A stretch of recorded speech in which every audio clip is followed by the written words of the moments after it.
Hi guys, Liz here, and I wanted to do a quick video on the difference between Holbein's traditional gouache, which is a gum arabic based paint like a watercolor but opaque, and their Acryla Gouache, which is a polymer based gouache. They're both lovely, come in all those wonderful Holbein colors.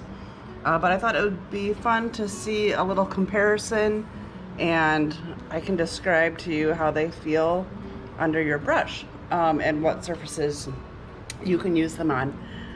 For my stash of colors, I just chose a small range that I have both of. So pink, opera, rose, pure red, smalt blue, cobalt blue, blue violet, leaf green, and yellow ochre.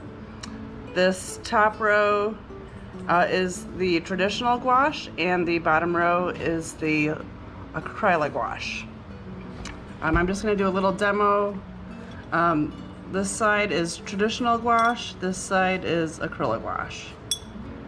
And I'll probably keep reminding myself as I sketch here. They're both lovely.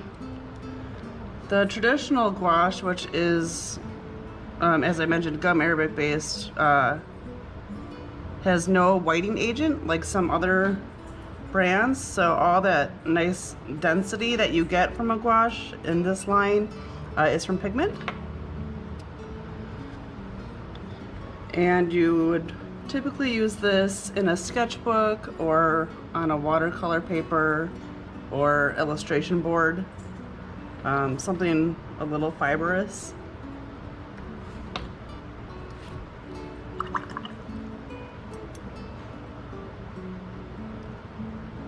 So you can see this is gonna feel under your brush very much like a watercolor, but it's gonna have that opacity right away.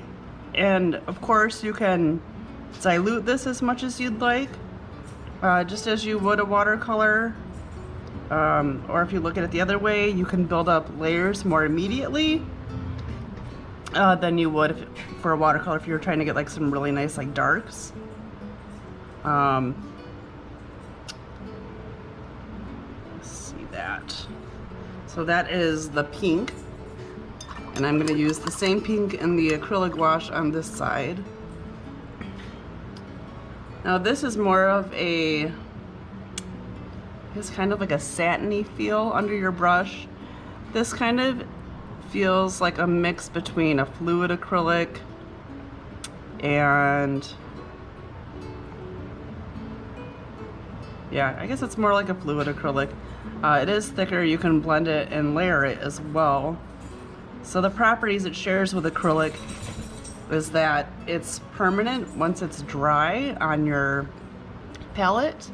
So you just want to use a little bit at a time when you squeeze it out, because it won't be resoluble like a traditional gouache is.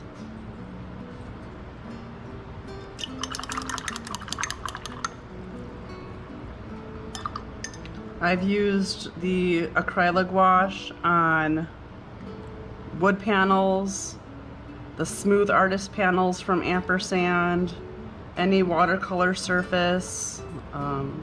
Did I say canvas? I've used it on canvas. So it's very versatile in the support that you want to use it on.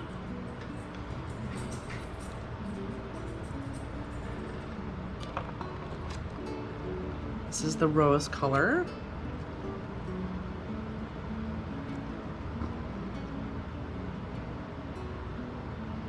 Right now they're both being painted on a fluid block, 9x12 cold press paper. Now this is the traditional gouache.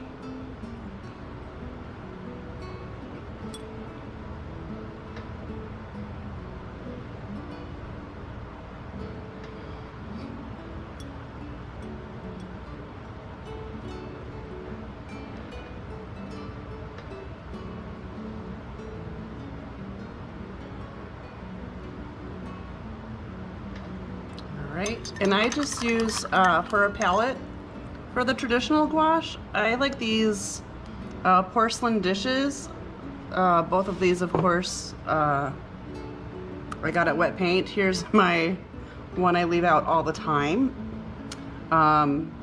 These are from Jack Richardson, and they're very easy to clean up.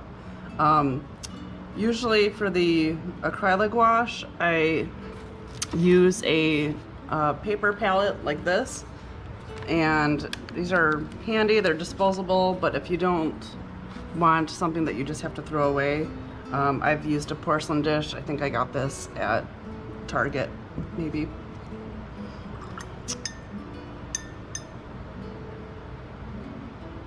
Like I said, once the Acryla Gouache dries on your palette, it is set. You can't re-wet it. So that's just something to keep in mind.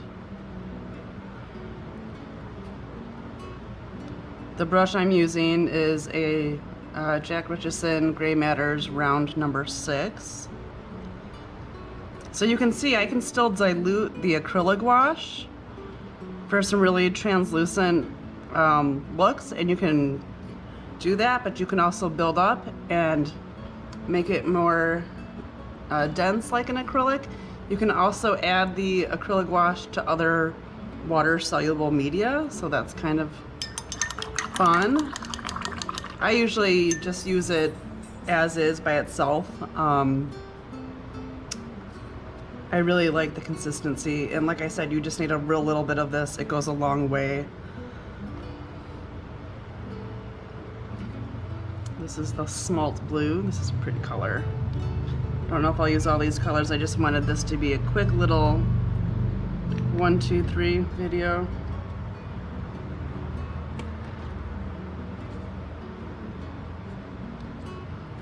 Of course, I can hear Noodles playing in the background.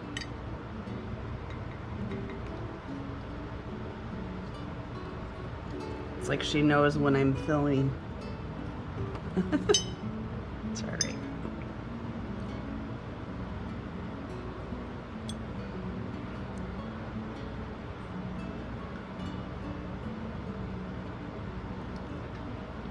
Also, as I mentioned before, these both come in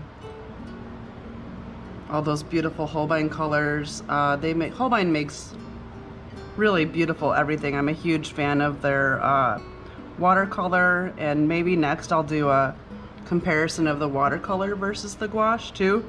I love their water soluble oil paint, and I love their acrylic paint too. It's very satiny and lovely.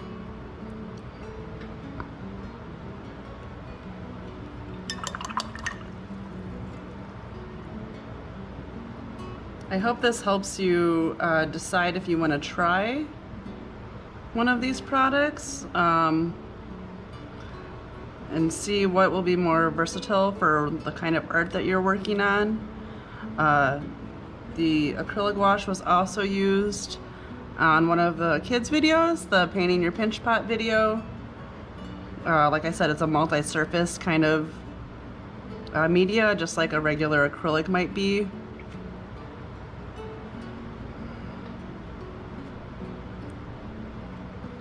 So there's a little build up.